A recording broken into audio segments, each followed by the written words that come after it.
This week on Jerusalem Dateline, major unrest in Iran as many are asking if this could be the beginning of the end for the regime. We'll discuss that possibility with our CBN News team. Plus, Scott Ross looks at the first century town of Magdala and the synagogue where many believe Jesus preached. And passages. Christian students come to Israel for a life-changing experience. All this and more this week on Jerusalem Dateline.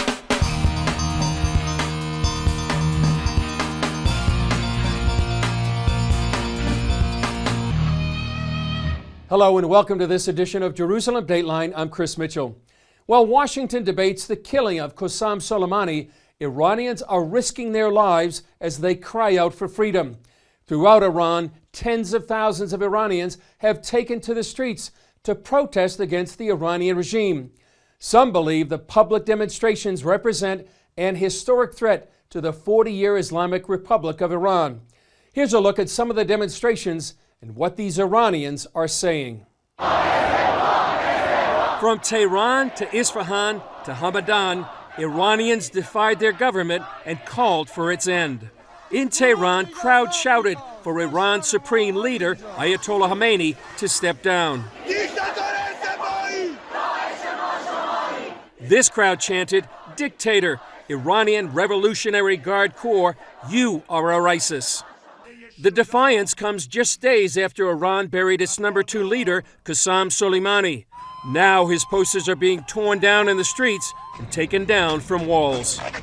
At Amir Kabir University in Tehran, hundreds of students refused to step on the American and Israeli flags and shouted at those who did. President Trump tweeted directly to the leaders of Iran in both Farsi and English. To the leaders of Iran, do not kill your protesters. Thousands have already been killed or imprisoned by you, and the world is watching. More importantly, the USA is watching. Middle East expert Wally Ferris tweeted that Trump's message was the equivalent of President Ronald Reagan telling Gorbachev to tear down this wall. But the protesters risked their lives. These videos show some people have been shot during these protests. A few months ago, Iranian authorities killed 1,500 Iranians who protested. The Iranian populace is very much dissatisfied with the Iranian regime, saying, how come you are ignoring the 1,500 that died, but yet you're mourning this individual, a person who probably had direct involvement in killing those 1,500. The protests come after Iran finally admitted it accidentally shot down a Ukrainian airliner with 176 people on board. For days, Iranian officials denied any blame for the tragedy. In Washington, Democrats are scrambling to rein in President Trump with a war powers resolution and question the administration's intelligence that led to Soleimani's killing. National Security Advisor Robert O'Brien defended the president's decision. And we had exquisite intelligence, and the intelligence showed that they were looking at U.S. facilities throughout the region. In the wake of the killing of Soleimani, many people are looking at the importance of his legacy. The many Shia militia groups poised for military action throughout the Middle East. One researcher has spent years studying these groups and has an important message to the West and the U.S. Philip Smythe created the Shia Militia Mapping Project, an exhaustive research effort identifying Iranian-backed Shia militias throughout the Middle East. He says they're an extension of Iranian power. They are the spear point for the Iranians. You know, we talk about their nuclear weapon and the nuclear threat that's coming out of Iran, but this is the real nuclear weapon on the ground. This is what affects change in the region. This is what's kept dictators in power that the Iranians have wanted. For instance, Bashar al-Assad. It's the Shia militias that supported him. How do they control Lebanon? Lebanese Hezbollah. Smythe says Qasem Soleimani masterminded these states within states and wove them throughout the region from Iran to Lebanon. But he was a guy on the ground who knew how to build relationships, and not just that. What made him very important was how he was able to delegate to other commanders. He knew who the right people were, who was going to be ideologically loyal, who could be financially loyal. These militia groups number as many as 200,000 and pose a threat to America's #1 ally in the Middle East, Israel. A massive one. This is the tip of the spear for the Iranians in terms of fighting the Israelis. He says Americans should know about these groups and care. Well, they should care because these groups have been consistently threatening the United States and its interests in the region.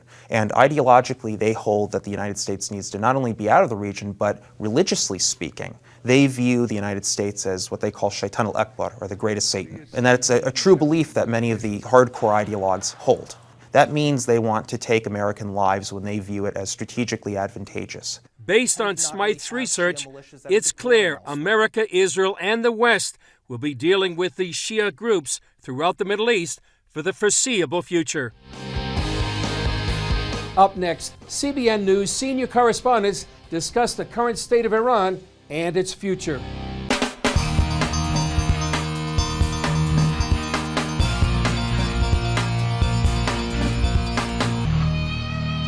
With crippling sanctions and Iranians protesting in the streets, could this be the moment the Iranian regime will fall? Here's one perspective from Reza Pahlavi, the son of the former Shah of Iran. I think people smell the opportunity for the first time in 40 years this time. Very different than 2009, even very different from 1997. The people have had it. Today's generation of young Iranians cannot take it anymore.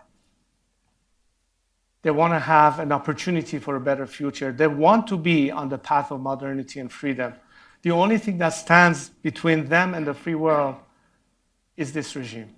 To discuss more about Iran, I talked with CBN senior international correspondents Gary Lane and George Thomas from our CBN News headquarters.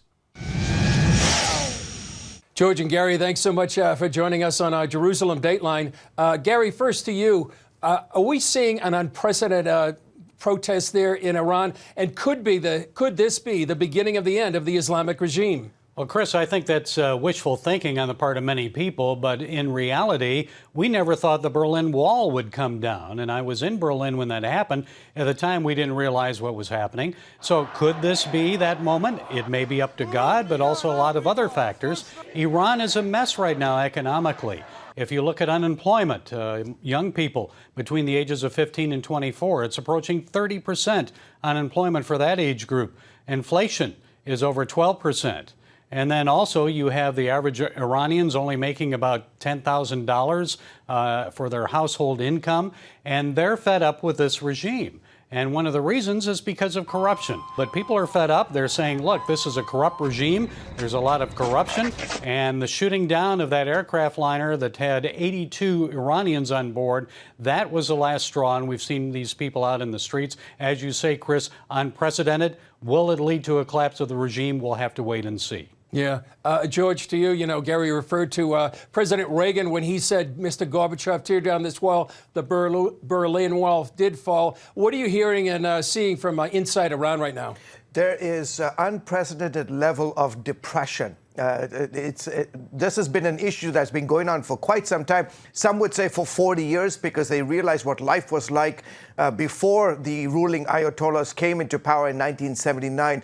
But so much has changed in the last 40 years, and it's become more pronounced, I would say, in the last 5-6 years, especially in the last 3 years as the Trump administration continues to put the screws, the economic, political screws on the country. But there is this widespread level of depression. They feel so hopeless about the future.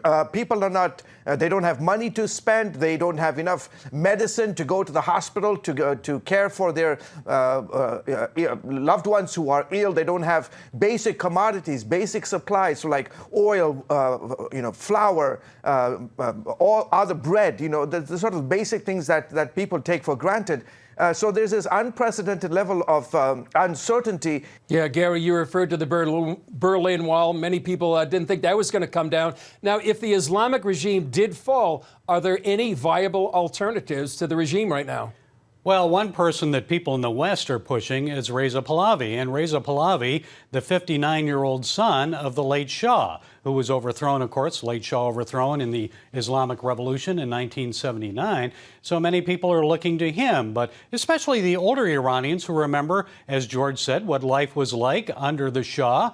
It was much better. Reza does say is that, he made a very clear clarion call this week at the Hassan Institute, he said it was time to stop negotiating with the ruling clerics in Tehran, that it was time that the United States support the people. So it's all about supporting the people and allowing the people to rise up from within. And so that was a very clear call by Reza Pahlavi. And the thing about that, Chris, is he's talking about regime change, and that's one thing that President Trump has never said that the U.S. intended to do. He wanted to see behavior change from the Iranian government, not regime change. So maybe behind the scenes, they're rethinking that policy. Well, George and Gary, you know, there's an unprecedented revival going on inside Iran right now. You've reported on that, George. A question to both of you in our last minute here. How important is prayer right now for the people of Iran? Gary, first to you. Yep, go ahead, Gary. It's extremely important because we see through prayer that there is change. As I said earlier, we never thought the Berlin Wall would come down, but Christians were involved in that. There were people in Poland that were part of Solidarity, the Solidarity movement, in the church. The Catholic Church was very much involved. People praying, and we saw that wall come down. There's power in prayer. Yes, it can make a difference. Go ahead, George. I was just in Ukraine this past week, a satellite province of the former Soviet Union, and the believers I spoke to there said they never expected it. They never thought it would ever happen. But behind the scenes, they were praying. They were praying for 80 years. It took a long time. But they believed prayer was the catalyst that brought down the Berlin Wall. And you can believe it, and you've reported on it inside Iran, along the walls of this beautiful nation. Underground believers are praying for the Holy Spirit to come and invade their nation. Amen. And that there would be a transformative change in that country. Up next, take a look with Scott Ross at one of the most important archaeological finds in recent history, the first century synagogue where many believe Jesus preached.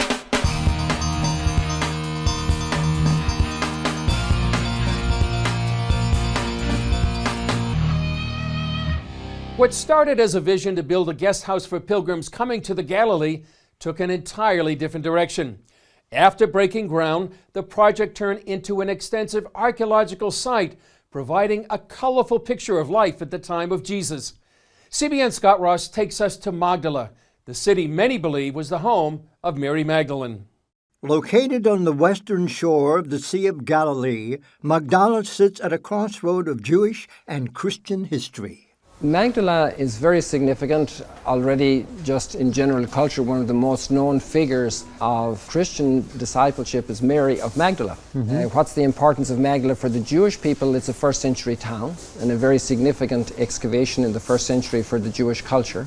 In 2005, Father Juan Solana initiated the Magdala Project to highlight the ministry of Jesus and an opportunity to honor women of faith. They broke ground in 2009, and what happened next, Father Eamon Kelly describes as providence. We bought this piece of land, and then to find it in Magdala, the land, and not just on any hill around the Sea of Galilee. And then you start digging with two prayers. Lord, spare us from archaeology, because it's an expensive hobby. And then a big delay for all the project. The second prayer was, if you do give us archaeology, give us something good. And so we find this incredible discovery of a first century synagogue. Seated in the synagogue, Father Kelly told me about some of the features that make it so amazing. So we're in a very big room. And we see it's organized with 2 rows of seating here in the central part, and we have another row of seating inside the outer walls. This is a space that's not a family home. It's a very ornate community room that has this mosaic and the frescoes, and the mosaic has 2 parts, the rosette mosaic with the 3 colors, but now the specialists are telling us there are 26 colors in the mosaic, and then we have the unending pattern which shocks some people, but they say this was also in the temple in Jerusalem. And then we have the Magdala stone right bang here. This is the place where we found it. Now this and the one out there are copies. It's considered and treasured by many archaeologists on the level of the Dead Sea Scrolls in terms of archaeological importance. Archaeologist Moti Aviam proposed the theory of the Magdala stone, resembling the second temple of Jesus' day. And I suggested that what we have here is some kind of a model, symbolic of the temple in Jerusalem. We have the menorah, we have the altar, the golden altar, we have the showbread table, and we have a scene into the Holy of Holies. Because of the commandment against graven images, Aviam says the choice was to portray God symbolically in a divine chariot. as it is in the book of Zechariah and many other books from the Second Temple period, which gives us a description of the chariot on which God is riding. So what is the significance then of Magdala, going back in biblical history? Magdala today gives the largest view, archaeologically, of the time of Jesus. While there's no physical evidence that Jesus visited Magdala, Father Kelly says the signs are there. Scott, every day, every group asked me this question: was Jesus here? Was he in this synagogue? Was he in Magdala? And I say, we don't know because we lost all the videos. Jesus was surely present in Galilee, and this is on the path from Nazareth to Capernaum. There's a port here, and he's always crossing the lake. This is a Mecca for the Galilean Sea and fishermen. At Magdala, the Duke Althom Center is a place for people of different faiths to worship. Its Latin name is taken from Luke, where Jesus tells Peter to launch into the deep. The atrium is designed to honor the Jewish women who followed Jesus in the New Testament. 4 smaller chapels include mosaics illustrating biblical events.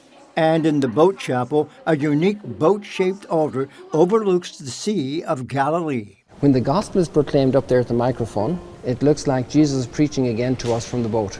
Imagine you're having liturgy here, prayer, and the boats are going by. It allows people to get into the moment of the gospel happenings. And downstairs is the Encounter Chapel, where Father Kelly says he believes God is healing divisions between Christians and the Jewish community. This is part of the road of the first century port. So you know the names of any first century fishermen?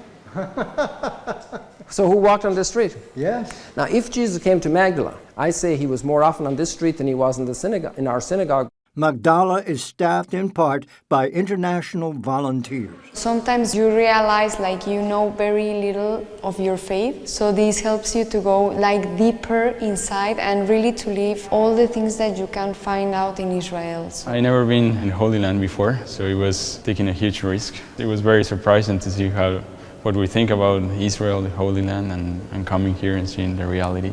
And that guest house for pilgrims? It opened just recently. What's the vision for the future now? We had to make quite a few adjustments because of the archaeological discoveries, which enriched the site immensely, enriched it with meaning. And then by finding a synagogue, a huge increase of the Jewish-Christian dialogue, and also the Christian-to-Christian encounter, because here we have a place where we were not divided. So where Providence is going to continue taking this in the future, I think we'll all be surprised, as we are every day. Scott Ross for CBN at Magdala in the Galilee, Israel. Coming up, see what happens when some Christian students come to Israel for the very first time.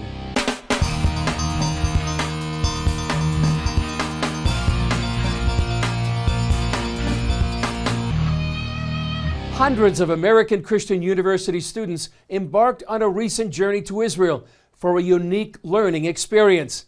It's part of a program to increase their faith, while also introducing them to a modern and vibrant Israel. CBN Middle East correspondent Julie Stahl has that story. It's called Passages. As a Christian, your why is rooted in your faith. And your faith is rooted in Israel.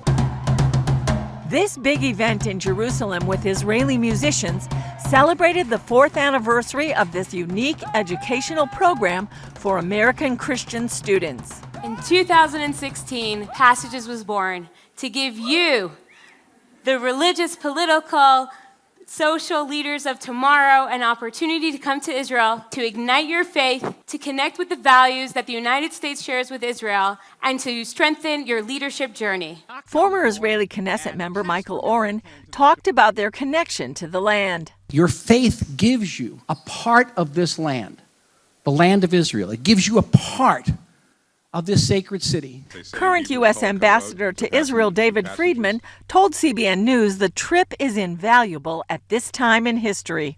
So to bring these kids here for 10 days and to show them, especially Jerusalem, but all the rest of the parts of the country, it's very, very powerful and very important. Passages was started by Christian leader Robert Nicholson and Orthodox Jewish Israeli Rivka Kidron. As I began to become more and more attached to Christianity, I began to see that many people my age and younger were actually going the opposite direction. And I knew that this encounter with the land of Israel could be a remedy for it. Participants travel the land for 9 days, visiting historic biblical sites and seeing the modern state.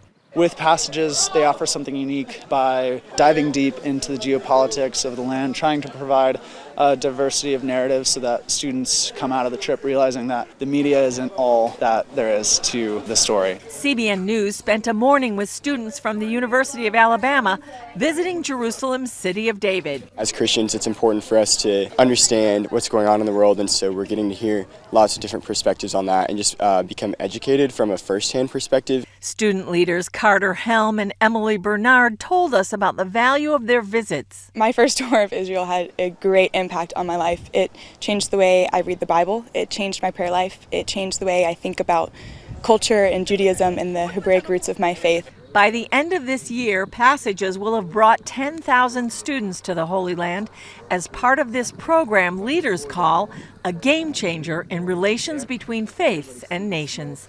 Julie Stahl, CBN News, Jerusalem.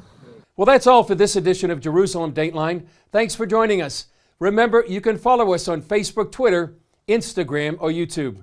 I'm Chris Mitchell. We'll see you next time on Jerusalem Dateline.